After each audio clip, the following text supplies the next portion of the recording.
Final inspection হয়ে গেল। একটি রেল লাইনে রেলের গতিবৃদ্ধি করতে গেলে যে কীরকম পুঙ্খানুপুঙ্খ পরীক্ষা নিরীক্ষা করতে হয় তার ছবি দেখাচ্ছি।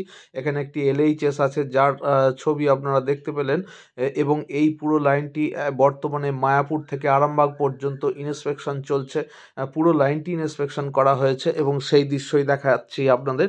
দেখুন, ব্যালেস্ট ফেলা হয়েছে দুদিকে, এবং এরপর তবে ব্যালেস্ট বেশি করে ফেলা হয়েছে এবং যাতে গতি বৃদ্ধি করা যায় সেই দিকে লক্ষ্য রেখেই এই সমস্ত কাজগুলি চলছে।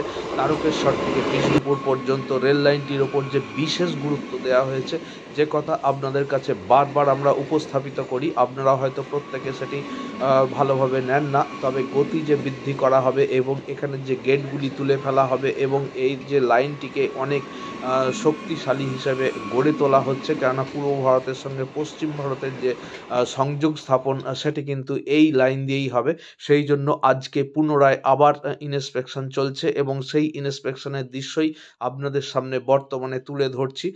দেখুন এখানে কিভাবে ব্যালেস্ট ফেলা হয়েছে এবং রেল লাইনটির একটি পুরো লুক দেখতে পাচ্ছেন, এবং কত স্ট্রেট হিসাবে লাইন এটি সেটিও আপনারা উপলব্ধি করতে পাচ্ছেন।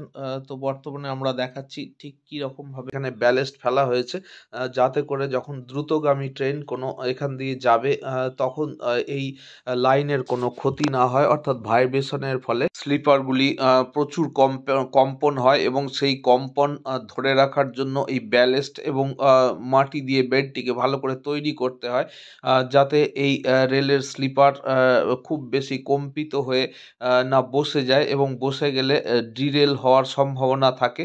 এগুলি সমস্তই দেখে ওপেন ডিপার্টমেন্ট।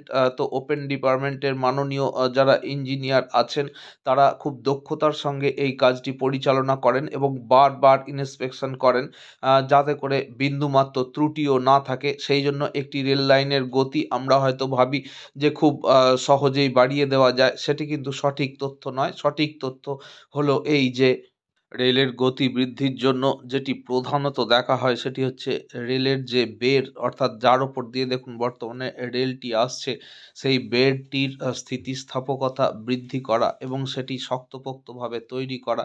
এবং এই যে দুদিকে ব্যালেস্ট দেয়া আছে দেখছেন, রেলের যে স্লিপারগুলি তার উপর রেল পাতা আছে এবং দুদিকে যে উঁচু করে ব্যালেস্ট দেয়া আছে, এগুলি কিন্তু মূলত যখন ট্রেনটি যাচ্ছে আপনারা লক্ষ্য করুন এদের যে কম্পন, সেই ভাইব্রেশনটিকে স্লিপারের ওপর যে ভাইব্রেশন সেটিকে ধরে থাকে এই ব্যালেস্টগুলি, এবং তার যে কম্পন সেটিকে ভূমিপৃষ্ঠের ওপর তারা সেই সারফেসের ওপর পাঠিয়ে দেয় এবং যার ফলে এগুলি উঠে যায় না এবং এগুলি প্রায়ই মেরামত করার দরকার হয়। আপনারা দেখে থাকবেন যে রেল লাইনে প্রতিনিয়তই কাজ হতে থাকে।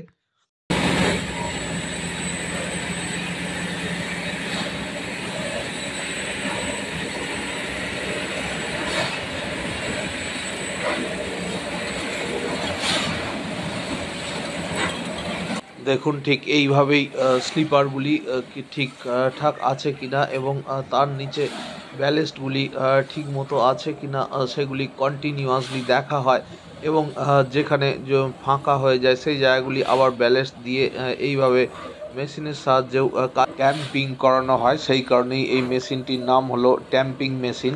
তো এই কাজগুলি পর্যায়ক্রমে চলতে থাকে। তো বন্ধুরা, প্লেস ডিভিআর চ্যানেল সবসময় আপনাদের কাছে সঠিক তথ্য পরিবেশিত করে, সেই লক্ষ্যেই আজকের এই ভিডিওটির উপস্থাপনা। পুনরায় আরেকবার ফাইনাল যে পরীক্ষা সেটি আজ হলো এবং সেই দৃশ্যই আপনাদের সামনে উপস্থাপিত করলাম। এবং তারকেশ্বর থেকে বিষ্ণুপুর পর্যন্ত এই গুরুত্বপূর্ণ রেল লাইনটি যে অচিরেই তার গতি বৃদ্ধি করবে এবং পুরো লাইনটি যে সম্পূর্ণ হবে, তার বৃত্ত সম্পূর্ণ করবে, সেই তথ্যই আপনাদের সামনে আজকে আরেকবার রাখছি। ভালো থাকবেন, সুস্থ থাকবেন, সুন্দর থাকবেন, এইভাবে প্লেস ডিভিআর চ্যানেলকে সঙ্গে রাখবেন। অনেক ধন্যবাদ।